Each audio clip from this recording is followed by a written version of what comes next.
a couple of friends. We're going to go over to the mural district that I want to take you to when you come and work with me in the Create Your Best Future retreat weekend here in San Juan.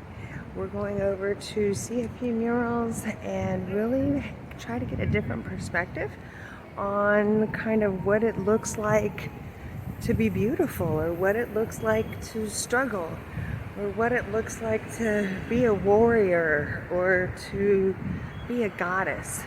There's some incredible artwork over here, and I want you to come see it, and we're going to talk about how that kind of can reshape your mind if you kind of got into some colors and some artwork and kind of start talking about visualizing yourself in a different kind of a light, in a different perspective, a different sort of background, a different way of taking kind of what's important to life every day.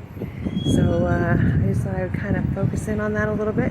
We're going over there. It's one of my favorite areas because then of course we can go eat dinner, enjoy some music, and just the culture of La Placida and Santurce is just fabulous. And so that's what's up here. Yeah, I'm just, like I said, gonna go meet my friends.